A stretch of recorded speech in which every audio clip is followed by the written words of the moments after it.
Media جو coverage کر رہا تھا، اور پھر اس کے بعد جب میڈیا بند ہوا تو کس قسم کی اپلوڈ ہوئی ماسز کی طرف سے، یہ آپ کو بہت اچھی طرح سے بتاتا ہے کہ لوگوں کا کانفیڈنس نہیں رہا میڈیا میں.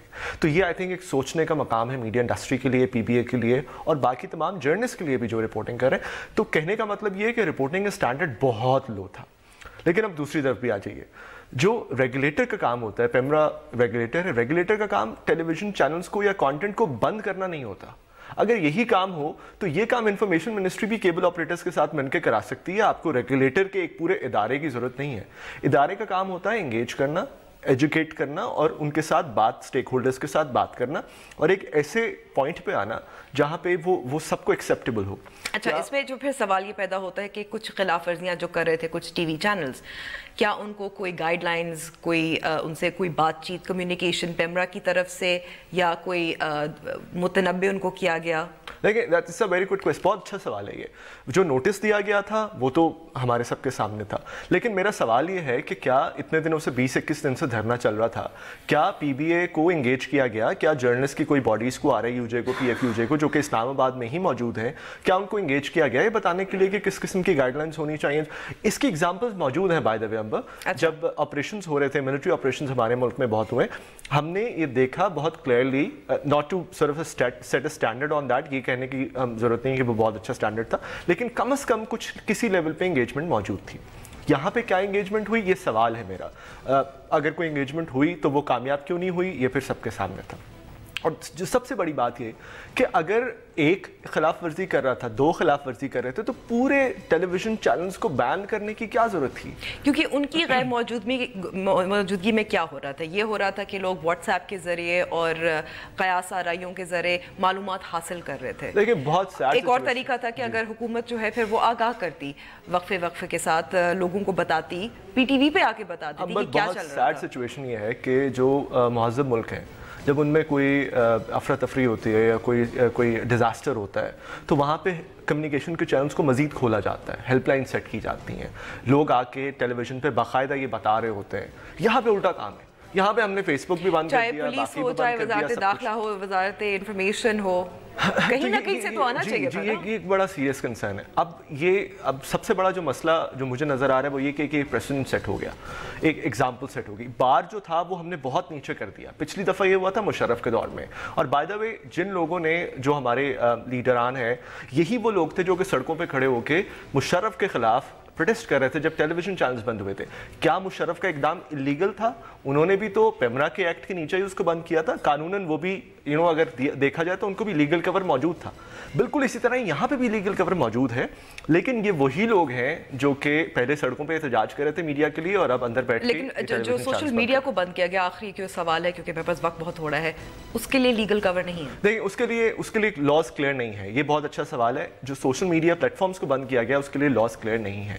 اس کے لیے سیکشن 42 میں ایک تھوڑی سی گنجائش ہے کہ اگر کوئی ایسا سائبر کرائم ہونے جا رہا ہو تو فیڈرل گورنمنٹ آرڈر کر سکتی ہے پی ٹی اے کو. لیکن اس میں بھی انفارمیشن کی بات ہے.